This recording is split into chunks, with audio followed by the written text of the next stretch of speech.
Blood spattered across the dust as Thomas Sullivan dragged himself toward the small cabin, one arm clutching his side where the bullet had torn through him. It was 1877, and the New Mexico Territory held no mercy for a man whose luck had run dry. Behind him, 3 small children stumbled along, their faces dirty and tear-streaked in the dying light of a September evening. Sarah Jennings watched from the doorway of her tiny homestead, the Winchester rifle steady in her hands as the stranger and his children approached. She had nothing in this world but this small patch of land outside Cimarron, nothing worth stealing, nothing worth killing, for yet here was trouble dragging itself to her doorstep. "Please," the man gasped, collapsing to one knee. "Not for me, for them." The 3 children, 2 boys and a girl, huddled behind their father, the oldest no more than 8, the youngest barely 5. Their clothes were travel-worn, their eyes hollow with a grief Sarah recognized all too well. "Bandits," the man continued, his voice growing weaker. "Ambushed us. 10 miles back. They'll be coming." Sarah's hands tightened on the rifle. She had no reason to trust this stranger, no obligation to invite death to her door. But those children— "Get inside," she said finally, lowering the weapon. "All of you." As the wounded man struggled to his feet, Sarah caught a glimpse of the silver star pinned to his blood-soaked vest. A lawman, then. Trouble indeed. The air inside the cabin was thick with the scent of blood and fear as Sarah helped the man to her narrow bed. The children huddled together by the fireplace, silent and watchful as wild creatures. "Thomas Sullivan," the man whispered as Sarah cut away his shirt to examine the wound. "Deputy Marshal out of Santa Fe." "Sarah Jennings," she replied, her voice flat. "And you've brought a world of trouble to my doorstep, Marshal Sullivan." His eyes were already glazing over as the blood loss took its toll. "Keep them safe," he murmured. "Please, they're all I have left." As the man's eyes fluttered closed, Sarah realized she had just become guardian to 3 orphaned children and a dying lawman, with nothing but an old rifle and empty promises to protect them. Outside, the wind carried the distant sound of horses approaching. The bullet had torn clean through Thomas's side, missing vital organs but leaving him feverish and weak. Sarah worked through the night, cleaning the wound with whiskey and packing it with the herbs she'd gathered from the hills. The children, 8-year-old William, 6-year-old James, and 5-year-old Elizabeth, watched from their makeshift pallets near the fire, their eyes huge in their pale faces. "Is Pa gonna die?" William finally asked, his voice barely above a whisper. Sarah paused in her ministrations, considering the truth versus the comfort these children needed. "Not if I can help it," she answered, meeting the boy's eyes directly. "Your pa's strong, but he needs rest." The bandits hadn't followed them to her cabin that first night, but Sarah knew better than to believe they'd simply given up. Men desperate enough to ambush a marshal wouldn't abandon the hunt so easily. By morning, Thomas's fever had broken slightly. His eyes opened, clearer than before, as Sarah pressed a cup of willow bark tea to his lips. "My children," he croaked. "They're safe," Sarah assured him, nodding toward where the 3 slept in a pile like puppies. Exhausted but unharmed. Thomas's hand caught her wrist with surprising strength. "You need to know, the men who did this, they're not just bandits, they're the Clayton gang. I've been tracking them for months after they murdered a family in Taos." His voice dropped lower, "including the mother, in front of the children." Sarah felt ice water replace the blood in her veins. The Clayton gang was notorious throughout the territory, ruthless men who killed for pleasure as much as profit. "Why were your children with you?" she asked, unable to hide the accusation in her tone. What kind of father brought children into such danger? Pain that had nothing to do with his wound flickered across Thomas's face. Their mother died of typhoid 3 months ago. I had nowhere to leave them. His eyes closed briefly. I was taking them to my sister in Colorado. Thought we'd avoided the gang's territory. I was wrong. The simplicity of his admission struck Sarah. She recognized the look of a parent who'd failed to protect their children. She'd seen it in her own mirror often enough after her husband died, leaving her with nothing but debts and broken promises. "You'll be safe here," she said, though the words rang hollow even to her own ears. Thomas's gaze hardened. "No, the Claytons have a way of finding what they're looking for. You need to get the children away from here as soon as possible. Take my horse, what's left of our supplies. Head for Cimarron. Find Marshal Davis, he'll help you." "I'm not leaving you," Sarah said firmly.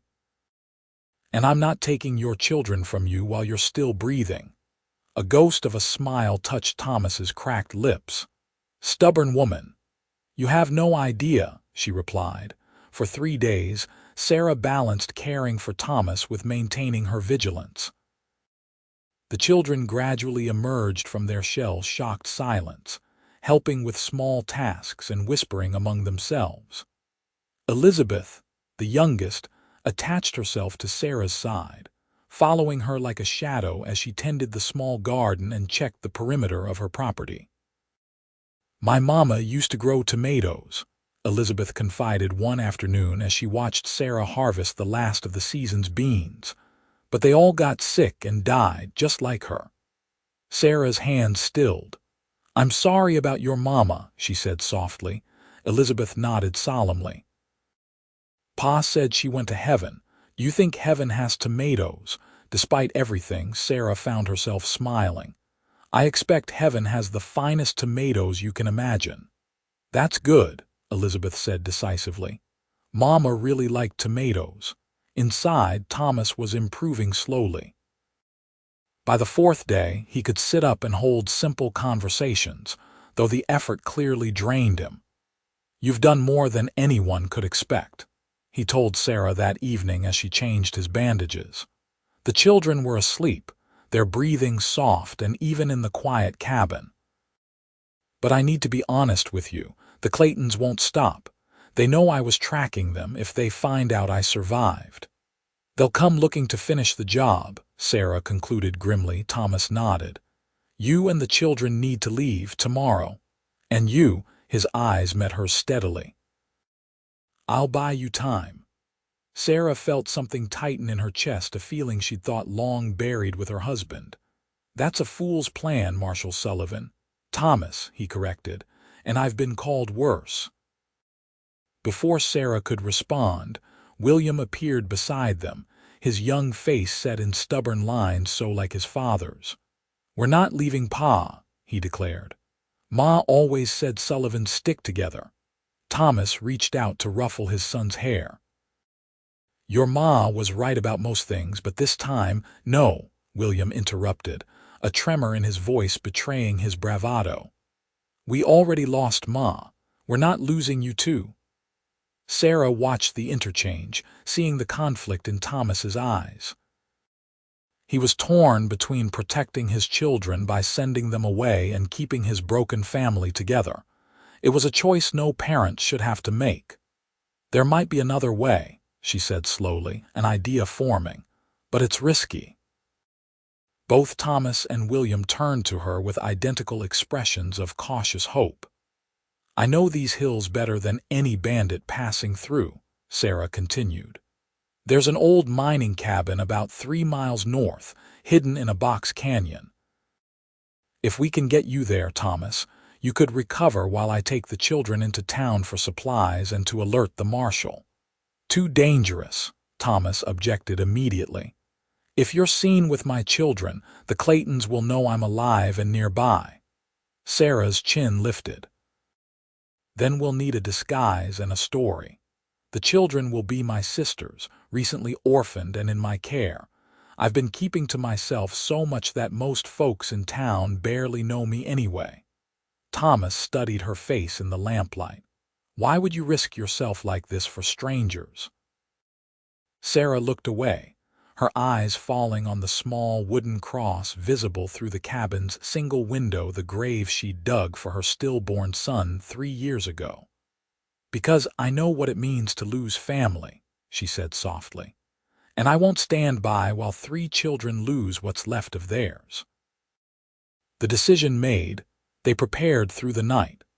At first light, Sarah hitched her mule to the small wagon and helped Thomas into the back, concealing him beneath canvas and supplies. The children, scrubbed clean and wearing the best of their travel-worn clothes, sat beside her on the bench. "Remember," Sarah cautioned them as they set out, "if anyone asks, you're my sister's children from Albuquerque. Your mom, my sister, died of fever, and you've come to live with your Aunt Sarah." William nodded solemnly, taking his role as eldest seriously. "And we don't know any Marshal." "That's right," Sarah confirmed, forcing confidence into her voice. "Just for a little while, until your pa is better." The journey to the mining cabin was slow and tense, every sound in the brush potentially signaling danger. They reached the hidden canyon by midday, the abandoned cabin barely visible among the juniper and pine. It was little more than a shack, but its stone walls and secluded location made it defensible. "It's not much," Sarah apologized as she helped Thomas inside, "but you'll be safe here." Thomas looked around the small space, taking in the collapsed table, the rusted stove, the single narrow cot thick with dust. "It's perfect," he said, and the sincerity in his voice made Sarah duck her head to hide her unexpected flush. They worked quickly to make the cabin habitable. Sarah showed William and James how to sweep away the worst of the dirt, while she and Elizabeth cleared spider webs from the corners. By late afternoon, they had a small fire going in the stove, and had arranged Thomas on the cot with water and provisions within reach. "We'll be back tomorrow," Sarah promised as she prepared to leave with the children. "Stay hidden, stay quiet." Thomas caught her hand. "Sarah," he began, then stopped, seeming to struggle with his words. "Thank you isn't enough." For a moment, they simply looked at each other, an unspoken understanding passing between them. Then Sarah gently withdrew her hand. "Rest," she said firmly. "That's all the thanks I need." The ride into Cimarron was tense, the road increasingly busy as they approached town. Sarah kept her head down, and the children close as they passed other travelers. The town itself was bustling with the usual afternoon activity, cowboys from the nearby ranches mingling with merchants. A few well-dressed ladies navigating the muddy thoroughfare with lifted skirts, miners and drifters lounging outside the saloons. Sarah directed her wagon toward the general store, her eyes constantly scanning for unfamiliar faces that might belong to the Clayton gang. She had no idea what they looked like, which made every stranger a potential threat. "Stay close," she murmured to the children as they climbed down from the wagon. "And remember your story." Inside the store, Sarah kept their shopping brief and purposeful: flour, coffee, salt pork, ammunition for her Winchester. The storekeeper, Mr. Peterson, raised his eyebrows at the 3 solemn children trailing behind her. "Don't believe I've seen these young'uns before, Miss Jennings," he commented as he tallied her purchases. Sarah straightened her shoulders. "My sister's children from Albuquerque. I've taken them in after she passed last month." Peterson's face softened with sympathy. "Mighty good of you. Must be quite an adjustment going from living alone to having a ready-made family." "Yes," Sarah agreed, then added truthfully, "but they're good children. A blessing, really." Elizabeth, seemingly encouraged by this praise, piped up suddenly.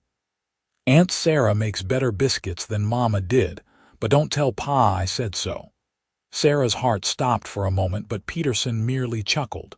"Your secret's safe with me, little miss." As they left the store, William whispered anxiously, "Did Lizzie make a mistake? Is Pa going to be mad?"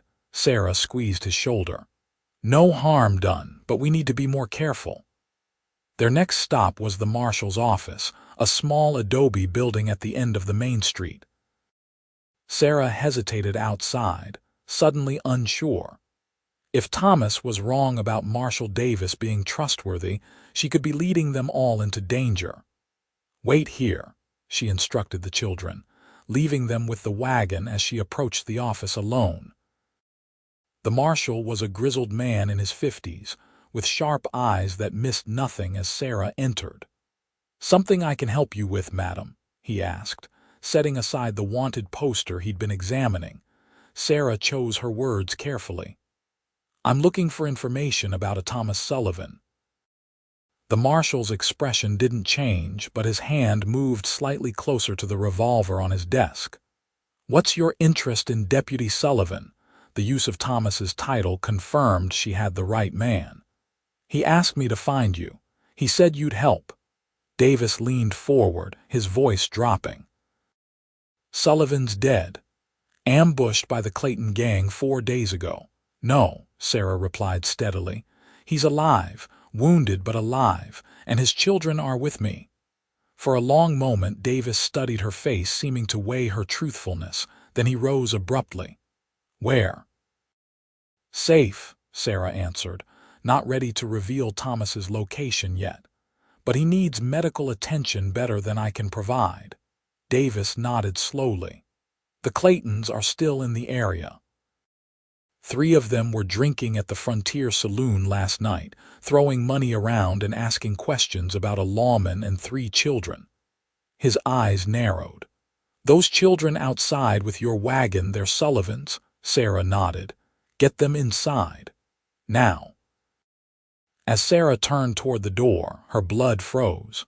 Across the street, 3 rough-looking men had stopped beside her wagon and were talking to the children. Even at this distance, she could see William's rigid posture and James's frightened face. "The Claytons," Davis muttered, reaching for his gun. Sarah was already moving, her heart pounding as she crossed the street with measured steps, fighting the urge to run. As she approached, she heard the largest of the men, a bearded giant with a scar bisecting his left cheek, speaking to William. "Just like your pa, ain't you, boy? Got that same stubborn look. Now tell me where he is, and maybe we'll let you and your brother and sister live." "Leave them alone," Sarah called out, her voice steadier than she felt. "These are my sister's children. They don't know any Deputy Marshal." The scarred man turned, his eyes cold as they raked over her. "And who might you be?" "Their aunt," Sarah replied, stepping between him and the children. "And we were just leaving." The man smiled, revealing tobacco-stained teeth. "That right. Funny, 'cause we heard Sullivan's brats were seen with a woman matching your description." He took a step closer. "So I'll ask one more time, real polite-like. Where's the marshal?" Sarah felt Elizabeth's small hand slip into hers, trembling. Out of the corner of her eye, she could see Marshal Davis emerging from his office, moving casually as if out for an afternoon stroll. "I don't know what you're talking about," she insisted.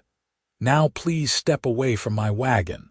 The man's hand moved to his gun. "I don't think so, lady. You and these kids are coming with us until Sullivan shows his face."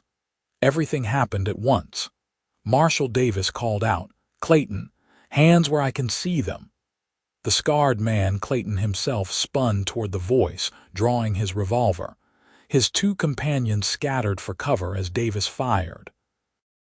Clayton staggered but returned fire. Sarah grabbed Elizabeth and shoved her under the wagon, yelling for the boys to follow as bullets whizzed overhead. Townspeople screamed and ran for cover as the gunfight erupted in the middle of the street. From her position crouched beside the wagon wheel, Sarah could see Davis take cover behind a water trough while the Clayton gang fired from behind barrels and overturned carts. "We need to run," she whispered to the children.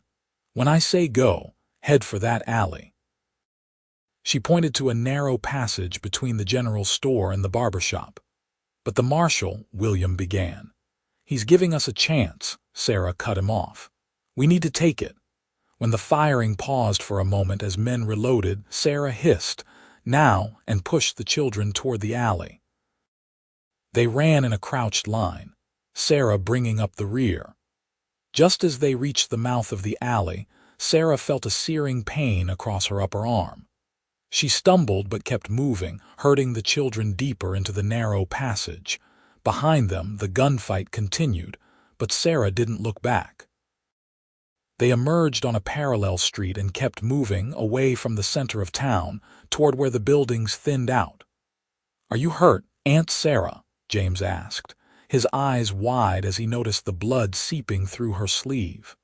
"Just a graze," she assured him, though the pain was intensifying. "We need to keep moving." They circled wide around the town, avoiding the main roads until they reached Sarah's wagon and mule, which she'd tethered near the livery stable. By then, the sounds of gunfire had stopped, but whether that meant victory or defeat for Marshal Davis, she couldn't know. With trembling hands, Sarah hitched the mule and helped the children into the wagon. "Stay down," she instructed as they pulled away from town, taking a little used trail that wound through the hills rather than the main road. "Where are we going?" William asked, his young face pale but determined. "Back to Pa," Sarah nodded, struggling to focus through the pain in her arm. "Yes, but we need to be careful. They might be following us." For hours, they took the most circuitous route Sarah knew, doubling back, crossing streams, doing everything possible to confuse any pursuit. The children remained silent, understanding the gravity of their situation. By the time they approached the hidden canyon, dusk was falling, and Sarah's arm throbbed mercilessly, her sleeve stiff with dried blood.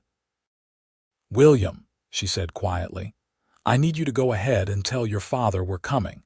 If you see or hear anything strange, come back immediately." The boy nodded solemnly and slipped from the wagon, moving with the natural stealth of a child who'd learned early to be cautious. Sarah waited with James and Elizabeth, her hand resting on the rifle across her lap, every sense alert for danger. William returned a few minutes later, his face relieved. "Pa's there." He was worried. Sarah guided the wagon into the canyon and up to the cabin. Thomas was waiting in the doorway, leaning heavily against the frame, his revolver in hand. His face was drawn with pain and worry, but it transformed with relief as he saw his children safely returned. "Thank God," he breathed as the children tumbled from the wagon and ran to him. He embraced them awkwardly with one arm, his eyes never leaving Sarah's face. "I heard gunfire from town. What happened?"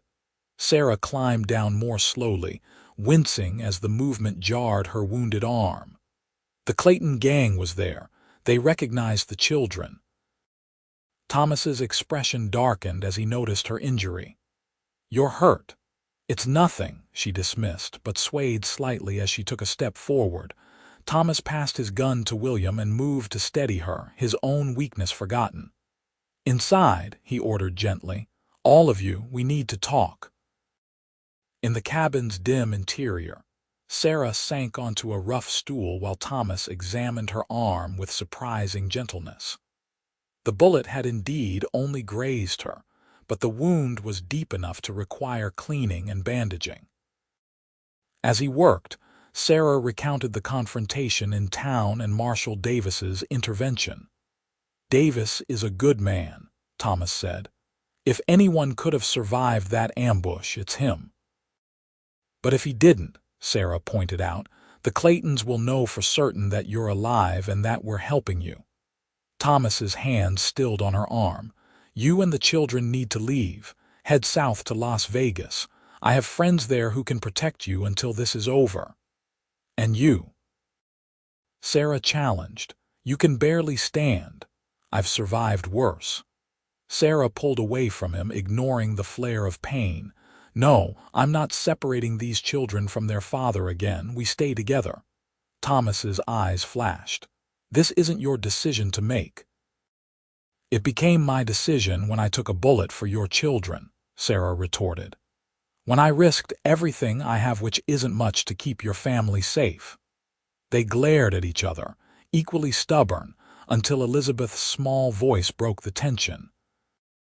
"Please don't fight," she whispered, tears welling in her eyes. "I don't want anyone else to go away." Thomas's expression softened immediately. He knelt before his daughter, brushing a tear from her cheek. "No one's going away, Lizzie Bear, I promise." Sarah felt something twist in her chest at the tenderness in his voice, the love so evident in his touch as he comforted his daughter. It had been a long time since anyone had shown such gentleness to her. "We need a plan," she said quietly, "one that keeps all of us safe." Thomas looked up at her, and for a moment, something unspoken passed between them, an acknowledgement that whatever happened, they were in this together now. "The mining claims," he said suddenly. "About 15 miles east of here, there's an old mining settlement. Most of the claims played out years ago, but there are still a few families there. It's isolated, hard to find unless you know it's there." Sarah considered this. "Would they take us in?" "The Parkers would," Thomas said with certainty. "Daniel Parker served with me in the war.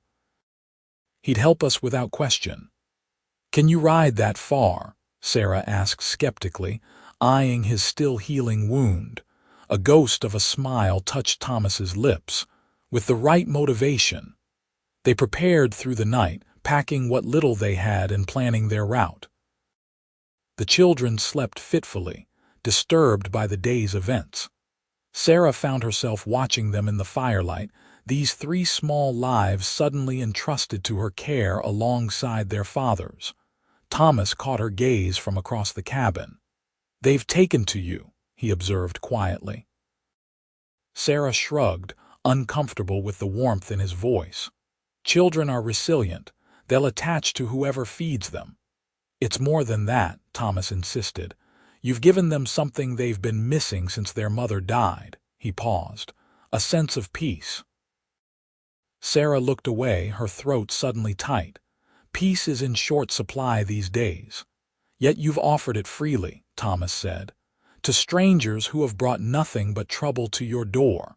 "Not nothing," Sarah corrected softly, her eyes returning to the sleeping children. "They've brought purpose." In the gray light before dawn, they set out for the mining settlement. Thomas rode Sarah's mule, his jaw tight with pain but his eyes alert for danger. Sarah drove the wagon with the children huddled in the back, covered with blankets against both the morning chill and any watching eyes. They kept to game trails and dry creek beds, avoiding the main roads and any signs of other travelers. By midday, they had climbed higher into the foothills, the scrubby plains giving way to pine and aspen. The air grew cooler, scented with resin and wild sage. "How much farther?" William asked, peering over the side of the wagon. "A few more hours," Thomas replied, scanning the ridge line above them. "We'll be there before dark if we keep this pace." They stopped briefly to rest the animals and eat a cold meal of jerky and hardtack. Sarah checked Thomas's wound and was relieved to find it still clean, though the strain of travel had clearly taken its toll on him. His face was gray with exhaustion, lines of pain bracketing his mouth. "You should ride in the wagon," she suggested. "Let me take the mule." Thomas shook his head. "I need the better vantage point. I'll be fine." Sarah knew better than to argue with that stubborn set to his jaw. Instead, she helped him back onto the mule and returned to the wagon, setting the children to watching different directions as they continued their journey. The first sign of trouble came in the early afternoon. James, who had been watching their back trail, suddenly whispered, "There's dust behind us." Thomas immediately led them off the trail into a dense stand of pine. They waited in tense silence as the dust cloud grew closer.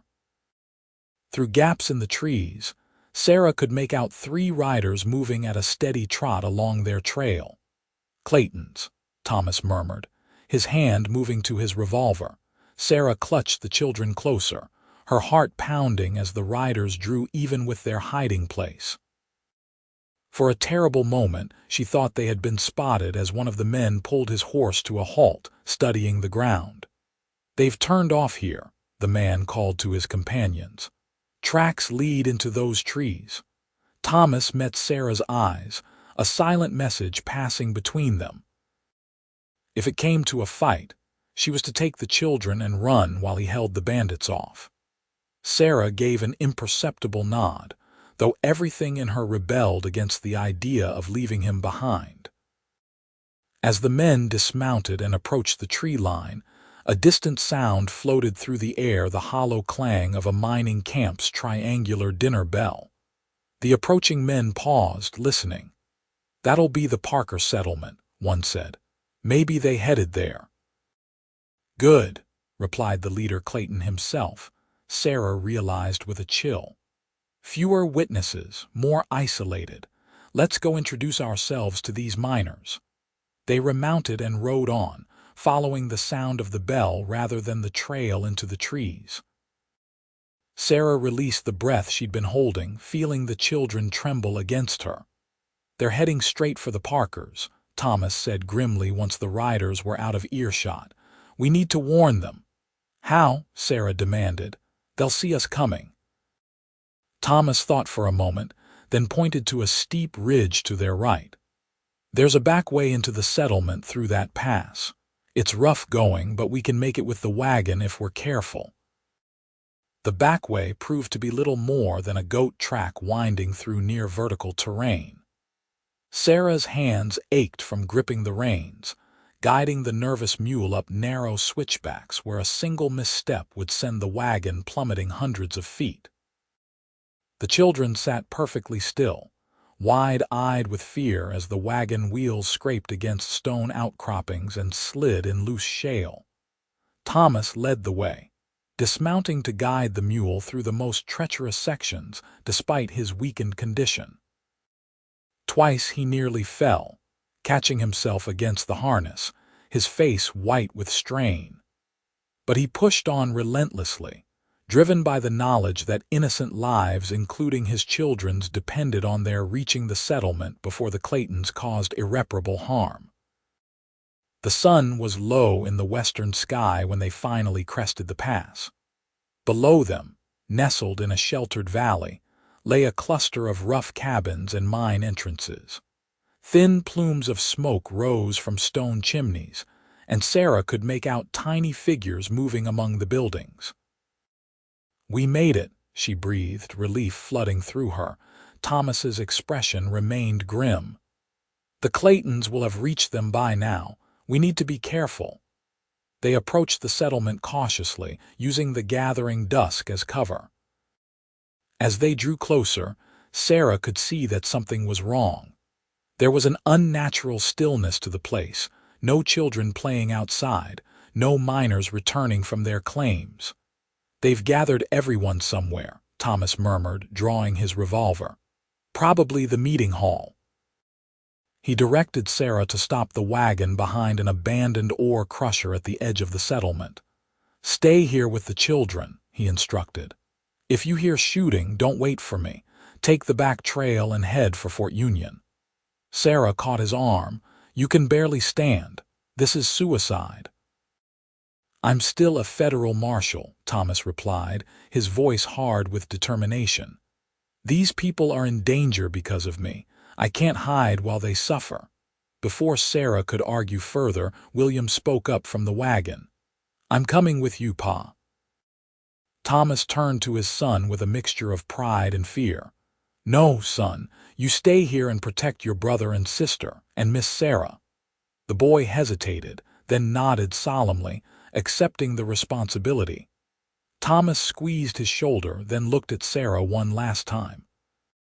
Something unspoken passed between them, a recognition that this might be goodbye. "Be careful," she whispered. Thomas's mouth quirked in a half-smile. "Always am." She watched him slip away into the gathering darkness, moving with the careful precision of a man conserving his strength for what mattered most. When he disappeared between two cabins, Sarah turned to the children. "We need to be ready to help your father if necessary," she told them. "William, can you handle the rifle if I show you how?" The boy nodded, his young face serious beyond his years. Sarah spent a few minutes instructing him on the basics of the Winchester, though she prayed he wouldn't need to use it. "What about us?" James asked, his voice small but determined. Sarah handed him the reins to the mule. "If something happens, you need to drive the wagon. Follow the trail we came in on as far as you can go." Elizabeth crawled into Sarah's lap, her small arms wrapping around Sarah's neck. "I don't want to go without you and Pa," she whispered. Sarah held her close, breathing in the sweet child scent of her hair. "With luck, it won't come to that," she murmured, though the cold knot of fear in her stomach suggested otherwise. They waited as full darkness descended, the only sounds the soft nickering of the mule and the distant hoot of an owl. Sarah strained her ears for any hint of what might be happening in the settlement, but heard nothing to indicate either conflict or resolution. After what seemed an eternity, footsteps approached their hiding place. Sarah raised the rifle, pushing Elizabeth behind her as William did the same with James. "Sarah," Thomas's voice came softly from the darkness. "It's me." She lowered the gun with shaking hands as he emerged from the shadows, but he wasn't alone. A tall man with graying hair and a thick beard accompanied him, along with a younger man carrying a shotgun. "Sarah, this is Daniel Parker and his son Matthew," Thomas introduced them. "Daniel, this is Sarah Jennings, the woman I told you about, and my children." Daniel stepped forward, extending a weathered hand. "Madam, we owe you a debt for helping Thomas and these young ones. Any friend of his is welcome here." Sarah shook his hand, relief making her light-headed. "The Claytons, gone for now," Thomas explained. "They were asking questions, trying to intimidate the settlers, but hadn't turned violent yet. Daniel convinced them that no strangers had passed through and they moved on to check the next valley. But they'll be back," Matthew added grimly. "Men like that don't give up easy." Daniel nodded. "Which is why we need to get you folks settled quickly. We've got a cabin prepared on the far side of the settlement. It's small, but it'll keep you out of sight until we figure out a more permanent solution." As they followed the Parkers through the settlement, Sarah noticed the wary faces watching from windows and doorways. These people were taking a risk by sheltering them, yet they did so without hesitation, out of loyalty to Thomas. The cabin was indeed small, a single room with a stone fireplace, rough-hewn table and chairs, and 2 narrow beds. But it was clean and warm, with a kettle of stew bubbling on the fire and fresh bread on the table. "My wife's doing," Daniel explained as the children gazed hungrily at the food. "She said growing children need proper feeding, especially after a scare." While the children ate, the adults gathered near the door to discuss their situation. Daniel's expression was grave as he outlined what they knew of the Claytons' movements. "They've been terrorizing settlements throughout the territory," he explained. "Started with robberies, but they've graduated to worse. Rumor has it they killed a family over in Taos." "Not rumor," Thomas interrupted grimly. "I was investigating that murder when they ambushed us. The mother and father were killed along with their hired hand, left 3 children orphaned." Sarah felt sick at the casual cruelty of it, and the territorial authorities do nothing. "They're stretched thin," Thomas replied. "Too much territory, too few lawmen." "Which is why men like the Claytons operate with near impunity." "Not for much longer," Matthew declared, his young face hard with determination. "The miners here have had enough. We're forming a protective association. Next time the Claytons or any other gang comes around, they'll find more than just scared settlers." Thomas nodded approval. "Good. But it won't help our immediate problem. The Claytons know I'm alive, and they'll tear apart every settlement in the territory looking for me and my children." "So we need to stop them first," Sarah said quietly. All 3 men looked at her in surprise. "How exactly do you propose we do that, Miss Jennings?" Daniel asked, not unkindly. Sarah met Thomas's eyes. "We set a trap. Use me and the children as bait." Thomas's reaction was immediate and vehement. "Absolutely not. I won't risk—" "Hear me out," Sarah interrupted. "The Claytons want to find you. They know your children are with a woman. What if word reaches them that your family has been seen heading north toward Colorado? They'll follow, expecting to find you with us. And instead they find an ambush," Matthew concluded, warming to the idea. Thomas shook his head. "Too dangerous. If anything went wrong, we'd have men hidden along the route," Daniel added. "Matthew and I, plus at least a dozen miners willing to fight. The children would never actually be in danger." "And neither would Sarah," Matthew pointed out. "She'd just be seen leaving with them, then circle back while one of our women continues north with some children of similar age." Thomas still looked unconvinced. "It's asking too much of Sarah. She's already risked everything for us."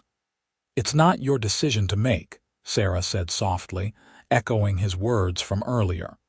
"These children deserve to grow up without looking over their shoulders. You deserve to raise them in peace." She held his gaze steadily. "I'm offering the only thing I have to give a chance to end this." For a long moment, Thomas studied her face, seeing beyond her calm exterior to the determination beneath. Finally, he sighed. "If and only if we can guarantee your safety and that of the children, I'll consider it." Daniel clapped him on the shoulder. "That's settled then. Matthew, gather the men. We need to plan this carefully." As the Parkers left, Thomas turned to Sarah. "You don't have to do this," he said quietly. "You've already done more than anyone could expect." Sarah glanced at the children, now drowsing around the table, bellies full and eyes heavy with exhaustion. "I'm doing it for them," she said. "And for you." She hesitated, then added softly, "And for myself. I've been alone too long, Thomas.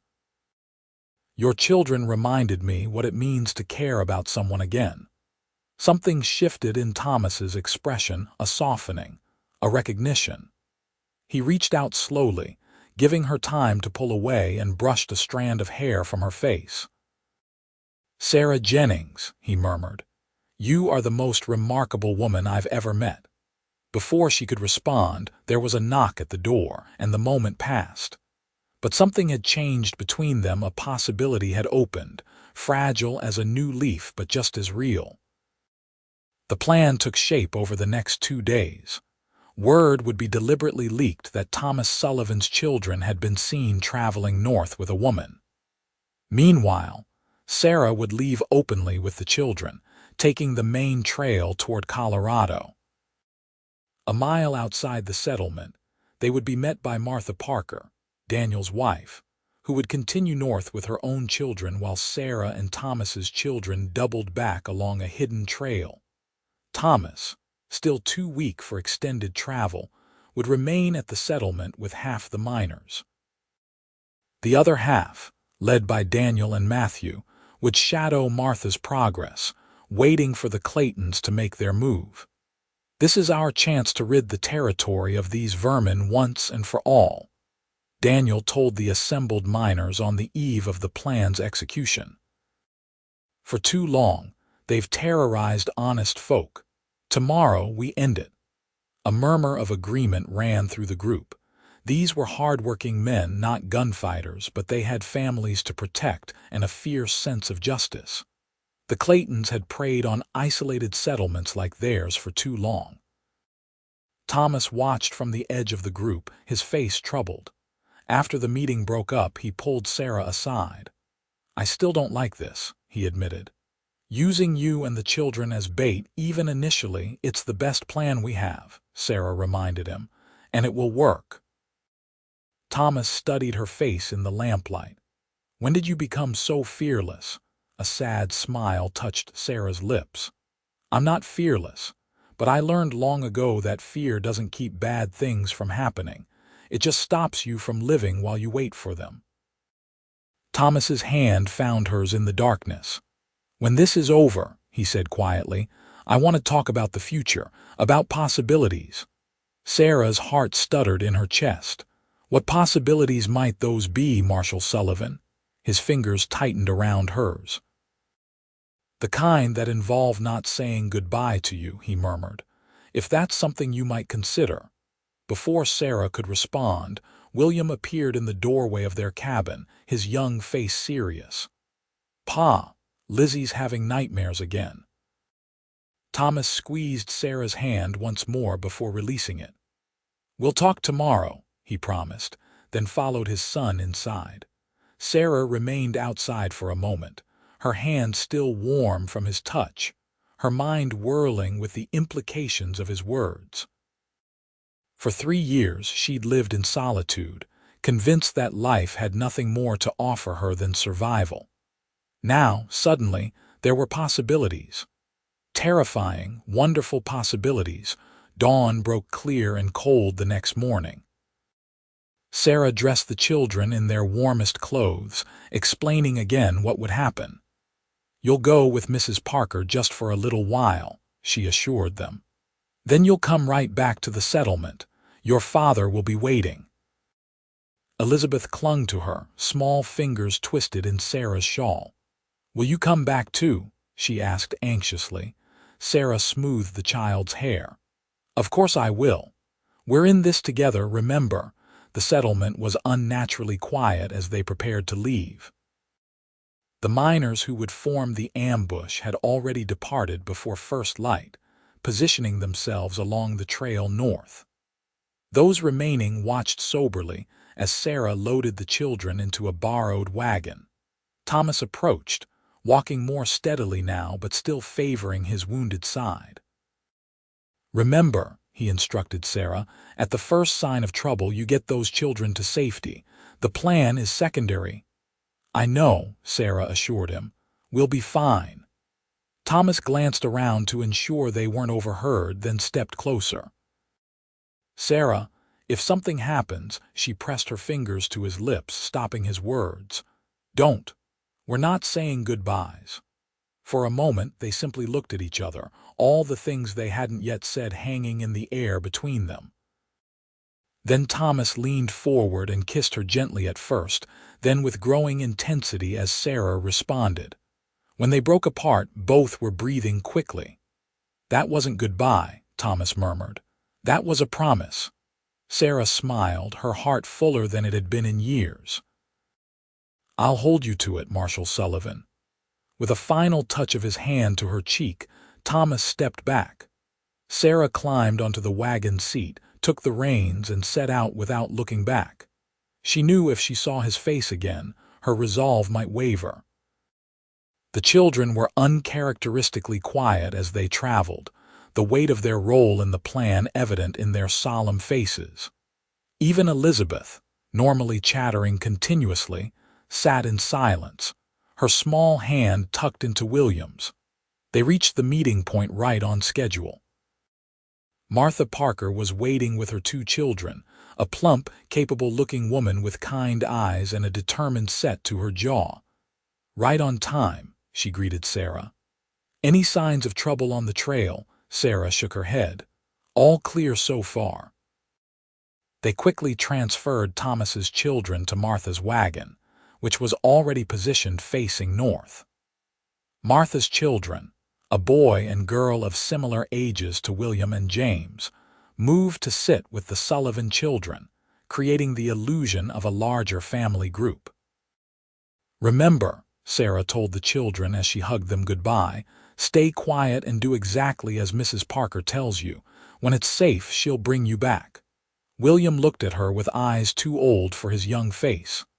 "Be careful, Miss Sarah. The Claytons are bad men." "I know," Sarah assured him. "But your father and I are tougher than we look."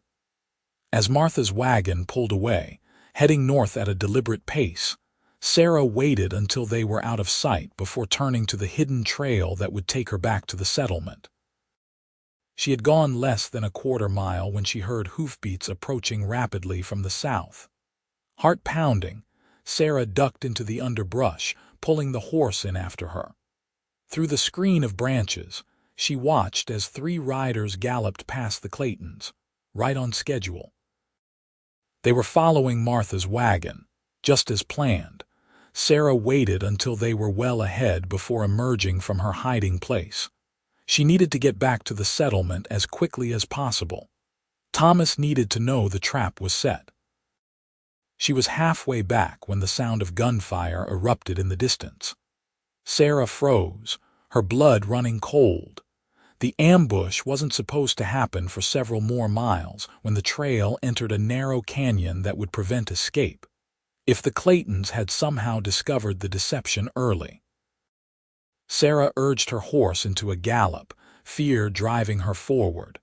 As she crested a ridge, she could see the settlement below, and the scene froze her heart. Men were running between buildings, weapons in hand. Smoke rose from one of the cabins. The Claytons hadn't all gone north. Some had remained behind, somehow suspecting the trap. Sarah drove her horse down the slope at a reckless pace, praying she wasn't too late. As she neared the first buildings, a bullet whined past her head. She ducked low over the horse's neck, zigzagging between cabins until she reached the community hall, where Thomas had been coordinating the settlement's defense.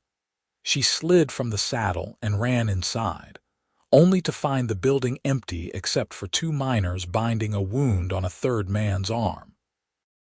"Where's Marshal Sullivan?" she demanded breathlessly. One of the men jerked his chin toward the door. "Went after the Clayton who torched the Miller cabin, headed that way toward the mine entrance." Sarah raced back outside, scanning the area.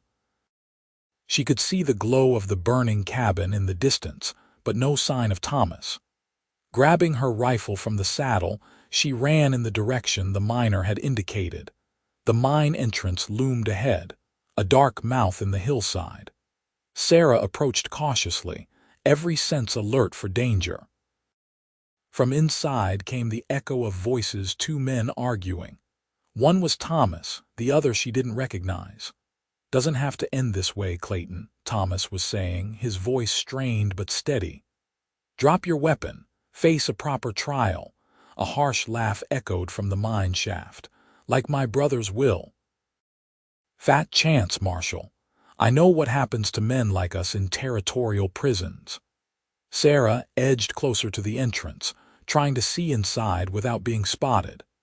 The tunnel extended about 30 feet before taking a sharp turn, lined with support beams and abandoned mining equipment. Thomas was positioned behind an ore cart, his revolver trained on a figure lurking in the shadows near the turn. "Your brothers walked into an ambush," Thomas replied. "If they're smart, they'll surrender. Live to fight another day." "Always the righteous lawman," Clayton sneered. "Tell me, Sullivan, was it worth it? Dragging your brats across the territory, getting that woman mixed up in your crusade. For what? So you can lock away a few men trying to survive in a world that don't give a damn about folks like us." "You murdered a family," Thomas said flatly. "Children lost their parents because of you. That's not survival. That's evil." Clayton shifted in the shadows, and Sarah caught a glimpse of his face, younger than the man she'd seen in town, but with the same cold eyes. This must be the youngest Clayton brother, perhaps left behind to watch the settlement while the others followed the false trail. "Talking won't change anything," Clayton said. "One of us is dying in this mine today, Sullivan. Only question is whether your kids end up orphans." Sarah saw his arm move, raising a revolver. Without thinking, she fired through the mine entrance. Her shot went wide, but it was enough to startle Clayton, throwing off his aim as he fired at Thomas. The bullet struck wood instead of flesh, spraying splinters. Thomas seized the opportunity, returning fire with deadly accuracy. Clayton staggered, clutching his chest, then fell forward onto the rough floor of the mine. For a moment, there was absolute silence. Then Thomas emerged from behind the ore cart, moving cautiously toward the fallen outlaw. Sarah entered the mine, her rifle still ready. "Is he?" she asked quietly. Thomas knelt beside Clayton, checking for a pulse. Yes, he confirmed grimly. It's over. As if his words had summoned it, a distant rumble filled the air. At first, Sarah thought it was thunder, but Thomas's face paled. The support beams, he said urgently, looking up at the ceiling where Clayton's wild shot had splintered one of the main timbers. The whole shaft could collapse. We need to get out. Now. They turned toward the entrance just as the first beams began to crack. Dust and small rocks rained down as the rumbling intensified. "Run!" Thomas shouted, pushing Sarah ahead of him. They sprinted for the entrance, the sound of collapsing timber close behind them. Sarah burst into the open air first, turning immediately to make sure Thomas was following. He emerged seconds later, just as the mine entrance collapsed in a deafening roar of stone and timber. The force of the collapse knocked them both to the ground. When the dust settled, Sarah found herself cradled against Thomas's chest, his arms wrapped protectively around her. "Are you hurt?" he asked, his voice hoarse from the dust. Sarah shook her head, too overwhelmed to speak. They had come so close to death, yet here they were, alive and together. Shouts came from the direction of the settlement as miners ran toward the collapsed mine. Thomas helped Sarah to her feet, but didn't release her hand as they walked back to meet the approaching men. "Clayton's dead," he reported to the gathered miners. "Buried in the mine." "Any word from Daniel's group?" One of the men nodded. "Ryder just came in. They got all 3 of the others. No casualties on our side." A wave of relief washed through the settlement. The Clayton gang, which had terrorized the territory for over a year, was no more. Families emerged from their homes, children running to parents, neighbors embracing neighbors. In the midst of the celebration, Martha Parker's wagon rolled into the settlement, the Sullivan children peering anxiously from the back.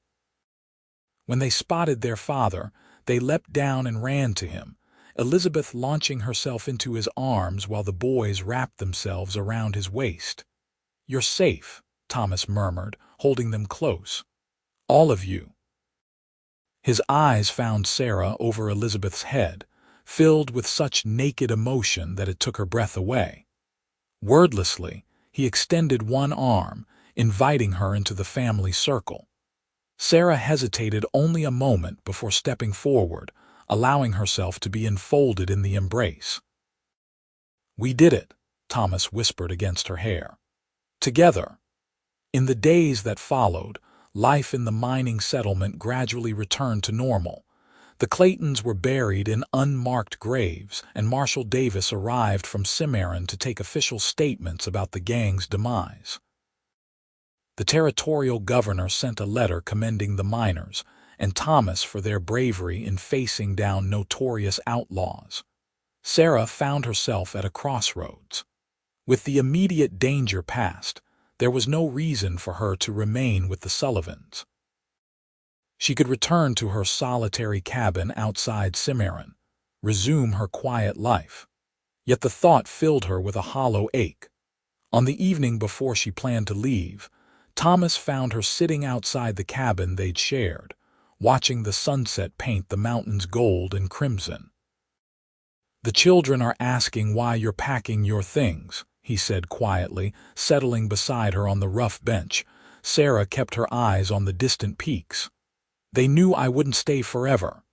"Did they?" Thomas's voice was gentle. "They seem to think you belong with us, with them." A pause. "With me?" Sarah turned to look at him then, this man who had crashed into her life with his wounded body and 3 frightened children. In the span of 2 weeks, he had appended everything she thought she knew about herself, her capacity for courage, for caring, for love. "What are you asking me, Thomas?" He took her hand, his calloused fingers warm against hers. "I'm asking you to consider a different future than the one you planned. One that includes 3 children who adore you. And a man who has discovered he doesn't want to face any more sunsets without you beside him." Sarah's heart thundered in her chest. The children need stability, A proper home. Yes, Thomas agreed. I've been offered a position as sheriff in Las Vegas. Good pay, a house provided. The children could go to school there. His fingers tightened around hers. But none of that matters if the person they've come to love, the person I've come to love, isn't there to share it. The word hung in the air between them. Love. Such a small word for such an enormous feeling. I have nothing to offer you, Sarah whispered, voicing the fear that had haunted her. No money, no property worth mentioning, just myself. Thomas smiled, lifting her hand to his lips. That, he said softly, is everything I could possibly want. He leaned forward slowly, giving her time to pull away if she wished. But Sarah moved to meet him, their lips coming together in a kiss that held all the promise of beginnings rather than endings. Is that a yes? Thomas murmured when they finally broke apart.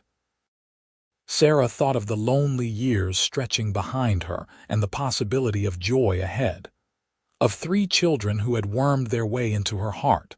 Of this man who looked at her as if she were precious beyond measure. Yes, she said simply. That's a yes. They were married a week later in the settlement's small church, with Daniel Parker officiating and the children standing proudly beside them.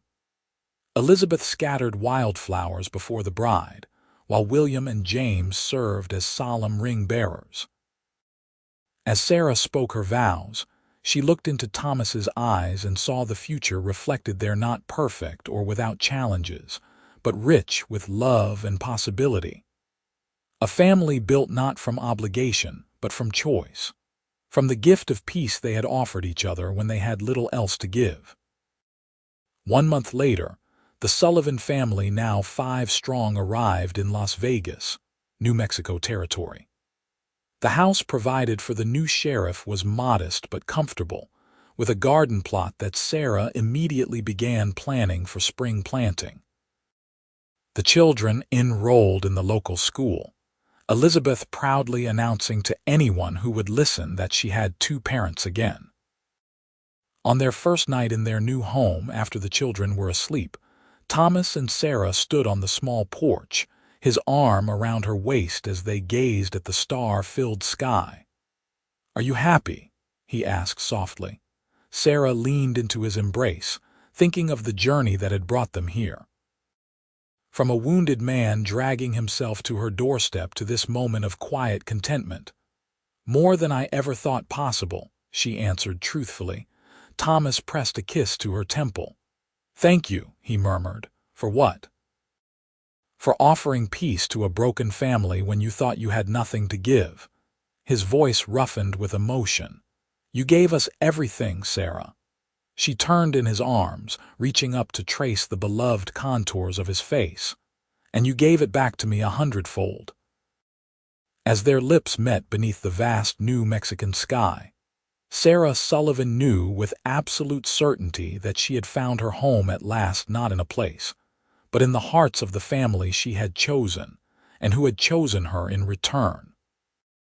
Years later, when the Sullivan children were grown with families of their own, they would tell the story of how their family truly began not with birth or blood, but with a brave woman who offered sanctuary when it was needed most, who taught them that the greatest gifts often come from those who believe they have nothing to give, and in the telling, they passed down the most important lesson their parents had taught them, that peace is not merely the absence of conflict, but the presence of love. A gift that, once given, multiplies beyond all measuring.